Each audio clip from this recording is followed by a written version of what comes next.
We welcome the intervention by the Honorable Supreme Court in granting the bail to Mr. Arvind Kejriwal. We also hope that the Prime Minister gets enough time after 4th of June, when he becomes the former Prime Minister of India, to introspect sitting in Sabarmati Ashram at the kind of politics he has indulged into.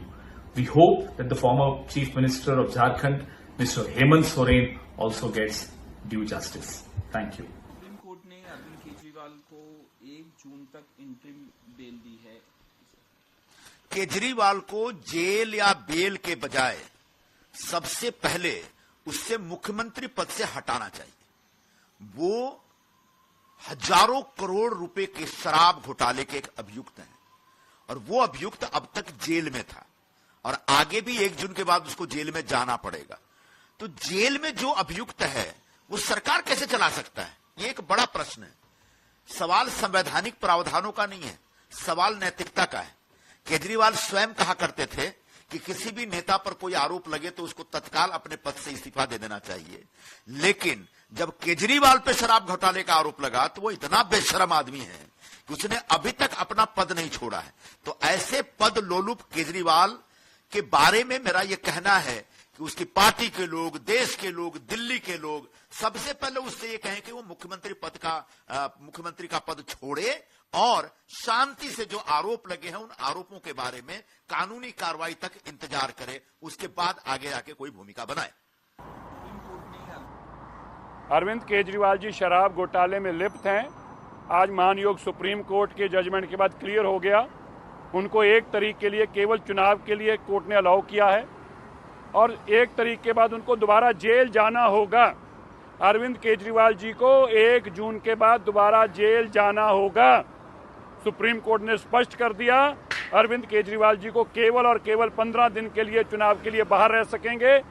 शराब घोटाले में लिप्त अरविंद केजरीवाल जी, भ्रष्टाचार में लिप्त अरविंद केजरीवाल जी, बेईमानी का, corruption का पैसा इकट्ठे करने वाले अरविंद केजरीवाल जी को 1 तारीख को दोबारा जेल जाना होगा। आज बड़ा स्पष्ट हो गया। अरविंद केजरीवाल और आम आदमी पार्टी कहती थी वो ईमानदार हैं, उन्होंने कोई करप्शन नहीं की, कोई बेईमानी नहीं की, तो फिर उनको 1 तारीख को जेल क्यों जाना होगा? आज दिल्ली और देश के लोग पूछ रहे हैं, अरविंद केजरीवाल जी, इतनी बड़ी करप्शन, इतने बड़े घोटाले कि कोर्ट भी आपको केवल 15 दिन के लिए छोड़ती है, जैसे हार्डकोर क्रिमिनल को छोड़ा जाता है, और वापस आपको 1 तारीख को जेल आना होगा। अगर आप ईमानदार थे, आपने करप्शन घोटाला नहीं किया, शराब के पैसे नहीं लिए, तो जेल क्यों जाना पड़ रहा है? आज दिल्ली के लोग आपसे सवाल पूछ रहे हैं। ਸਤਿ ਸ਼੍ਰੀ ਅਕਾਲ ਜੀ, ਮੈਂ ਡਾਕਟਰ ਬਲਵੀਰ ਸਿੰਘ। ਮੈਨੂੰ ਹੁਣੇ ਬਹੁਤ ਵੱਡੀ ਖੁਸ਼ਖਬਰੀ ਮਿਲੀ ਹੈ ਜੀ। ਸਾਡੇ ਮਾਨਯੋਗ ਨੈਸ਼ਨਲ ਕਨਵੀਨਰ ਦਿੱਲੀ ਦੇ ਮੁੱਖ ਮੰਤਰੀ ਸ਼੍ਰੀ ਅਰਵਿੰਦ ਕੇਜਰੀਵਾਲ ਜੀ ਨੂੰ ਮਾਨਯੋਗ ਸੁਪਰੀਮ ਕੋਰਟ ਨੇ ਉਹਨਾਂ ਨੂੰ ਜਿਹੜੀ ਆ ਅੰਤਰਿਮ ਜ਼ਮਾਨਤ ਦੇ ਦਿੱਤੀ ਆ ਤੇ ਸਾਡੇ ਜਿਹੜੇ ਜਿੰਨੇ ਵੀ ਸਾਡੇ ਵਰਕਰਾਂ ਵਿੱਚ ਖੁਸ਼ੀ ਦੀ ਲਹਿਰ ਦੌੜ ਗਈ ਹੈ ਜੀ। ਸਾਰਿਆਂ ਦਾ ਜਿਹੜਾ ਹੈਗਾ ਮੂਡ ਇੰਨਾ ਜ਼ਿਆਦਾ ਜਿਹੜੀਆਂ ਮਤਲਬ ਖੁਸ਼ੀ ਹੋਈ ਹੈ, ਮੈਂ ਤੁਹਾਨੂੰ ਬਿਆਨ ਨਹੀਂ ਕਰ ਸਕਦਾ। ਔਰ millions of prayers has been ਆਨਸਰਡ। ਮੈਂ ਮਾਨਯੋਗ ਸੁਪਰੀਮ ਕੋਰਟ ਦਾ ਧੰਨਵਾਦ ਕਰਦਾ ਔਰ ਸਾਨੂੰ ਪੂਰਾ ਕੌਨਫੀਡੈਂਸ ਹੈ ਜੀ ਜਸਟਿਸ ਹੈਜ਼ ਟੂ ਪ੍ਰਵੇਲ। ਸੱਚ ਨੂੰ ਬਹੁਤ ਦਬਾਉਣ ਦੀ ਕੋਸ਼ਿਸ਼ ਕੀਤੀ, ਉਹਨਾਂ ਨੇ ਪ੍ਰਤਾੜਿਤ ਕਰਨ ਦੀ ਕੋਸ਼ਿਸ਼ ਕੀਤੀ, ਬਟ ਅੱਜ ਸੱਚਾਈ ਦੀ ਜਿੱਤ ਸ਼ੁਰੂ ਹੋ ਗਈ ਹੈ ਤੇ ਇਹਦਾ ਜਿਹੜਾ ਹੈਗਾ ਪੰਜਾਬ ਦੇ ਲੋਕਾਂ ਵਿੱਚ ਮਤਲਬ ਮੈਂ ਮਾਨਯੋਗ ਸੁਪਰੀਮ ਕੋਰਟ ਦਾ ਕੋਟ ਧੰਨਵਾਦ ਕਰਦਾ ਕਿ ਉਹਨਾਂ ਨੇ ਸਾਡੀਆਂ ਪ੍ਰੇਅਰ ਸੁਣੀਆਂ। ਔਰ ਤੁਸੀਂ ਦੇਖਿਓ ਹੁਣ ਜਿਹੜੀ ਆਮ ਆਦਮੀ ਪਾਰਟੀ ਦੀ ਜਿਹੜੀ ਕੰਪੇਨ ਹੈ, ਜਦੋਂ ਸਾਡੇ ਬੱਬਰ ਸ਼ੇਰ ਆਣਗੇ ਪੰਜਾਬ ਦੇ ਵਿੱਚ, ਤੁਸੀਂ ਦੇਖਿਓ ਉਹਨਾਂ ਦਾ ਜਲਵਾ ਦੇਖਿਓ। ਪੰਜਾਬ ਦੇ ਲੋਕ ਤਿਆਰ ਹੈ ਜੀ। ਜਿਹੜੀ ਇਹਨਾਂ ਨੇ ਜੋ ਇੱਕ ਬੇਗੁਨਾਹ ਨੂੰ ਅੰਦਰ ਕਰਕੇ ਜਿਹੜਾ ਕੀਤਾ ਸੀਗਾ, ਉਹਦੀ ਸਜ਼ਾ ਪੰਜਾਬ ਦੇ ਲੋਕ ਇਹਨਾਂ ਨੂੰ ਹੁਣ ਵੋਟਾਂ ਦੇ ਵਿੱਚ ਦੇਣਗੇ, ਵੋਟ ਦੀ ਚੋਟ ਕਰਕੇ ਦੇਣਗੇ। ਔਰ ਜਿਹੜਾ ਉਹਨਾਂ ਨੇ ਜੇਲ੍ਹ 'ਚ ਰੱਖਿਆ ਹੈਗਾ, ਉਹਨੂੰ 10 ਗੁਣਾ ਵੋਟਾਂ ਪਾ ਕੇ ਉਹਨਾਂ ਨੂੰ ਜਵਾਬ ਦੇਣਗੇ। 13-0 ਭਗਵੰਤ ਮਾਨ ਬਣੇਗਾ ਹੀਰੋ ਔਰ ਸਾਡੇ ਵੱਡੇ ਹੀਰੋ ਜਿਹੜੇ ਅਰਵਿੰਦ ਕੇਜਰੀਵਾਲ ਜੀ ਔਰ ਭਗਵੰਤ ਮਾਨ ਜੀ ਦੋਨੋਂ ਮਿਲ ਕੇ ਸਾਡੇ ਪੰਜਾਬ ਦੇ ਲੋਕਾਂ ਦੀਆਂ ਸਾਰੀਆਂ ਆਸਾਂ ਉਮੀਦਾਂ ਦੇ ਘਰੇ ਉਤਰਨਗੇ। ਬਹੁਤ ਬਹੁਤ ਧੰਨਵਾਦ। ਸਤਿ ਸ਼੍ਰੀ ਅਕਾਲ ਜੀ।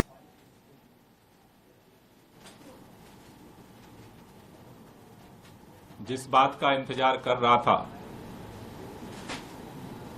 लोकसभा चुनाव जो लोकतंत्र का महापर्व होता है, इस लोकसभा चुनाव के दौरान जिस तरह से 3 बार के प्रचंड बहुमत से चुने हुए मुख्यमंत्री को लोकसभा चुनाव में प्रचार से केंद्र की भारतीय जनता पार्टी की मोदी सरकार ने वंचित किया था,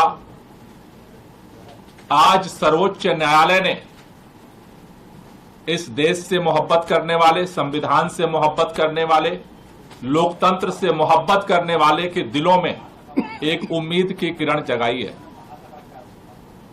हम पूरे दिल्ली के लोगों की तरफ से, देश के संविधान प्रेमियों की तरफ से, पूरी पार्टी की तरफ से सर्वोच्च न्यायालय का धन्यवाद करना चाहते हैं कि उन्होंने इस तानाशाही के अंधकार युग में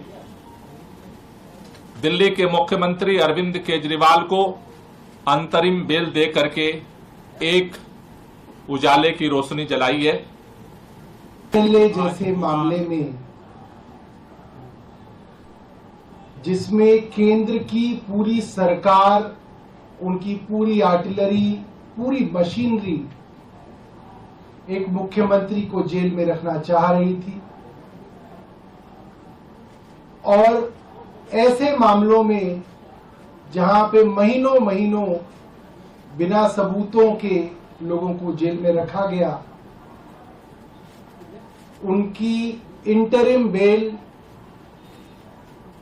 40 दिन में होना मुझे लगता है कि कोई चमत्कार से बड़ा ही कुछ है।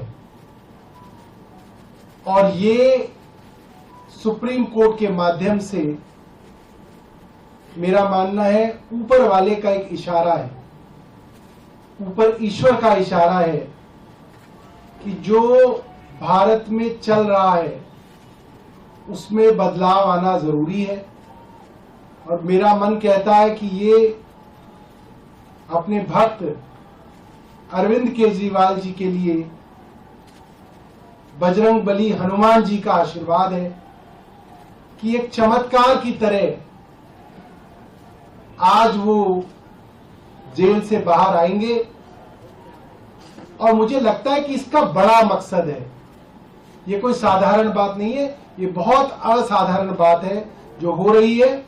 और एक बड़े मकसद के लिए अरविंद केजरीवाल जी जेल से बाहर आ रहे हैं, और आपको कुछ दिनों के अंदर दिखेगा कि देश के अंदर अब बड़े बदलाव इनकी रिहाई के साथ दिखने लगेंगे। बहुत बहुत धन्यवाद।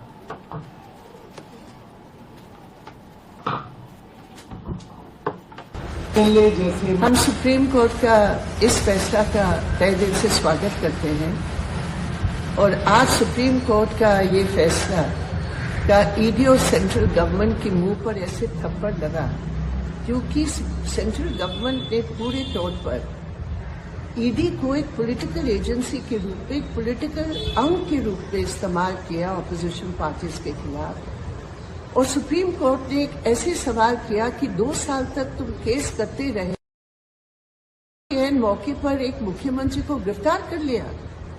और ये जरूरी है, केवल अरविंद केजरीवाल की जन्मसिद्ध अधिकार का सवाल नहीं है, ये पूरी दिल्ली की जनता और देश की जनता का जन्मसिद्ध सवाल है। क्योंकि जब एक चुने हुए मुख्यमंत्री को आप गिरफ्तार करोगे तो कौन सा लेवल प्लेइंग फील्ड होता है? आप तमाम ऑपोजिशन को जेल में डालोगे और फिर चुनाव लड़ोगे और कहोगे मदर ऑफ डेमोक्रेसी। होता नहीं है मोदी जी। और आज सुप्रीम कोर्ट ने सही जवाब दिया, और मैं उम्मीद करती हूँ कि दिल्ली की जनता और देश की जनता ये जो तानाशाही है, जो तरीका है मोदी सरकार का, उसका जो जवाब आज मिला है, उसके आधार पर वो बीजेपी को निश्चित रूप से हराएंगे। अरविंद केजरीवाल का रिहाई पर मैं स्वागत करती हूँ, और निश्चित रूप पर वोट के आधार पर जनता सेंट्रल गवर्नमेंट की साजिश का भी। इस देश में भ्रष्टाचार की इबादत, नई नई इबादत लिखी जा रही है। वो भ्रष्टाचार मिटाने के नाम पर आए थे और खुद भ्रष्टाचार के दलदल में डूब गए। क्या कहना है केजरीवाल जी को, जिन्होंने जिस तरह से भ्रष्टाचार के दलदल में डूबे हैं। अन्ना हजारे जी को लेकर के वो भ्रष्टाचार मिटाने आए थे और खुद भ्रष्टाचार की उसमें डूब गए। तो मैं कहना चाहता हूं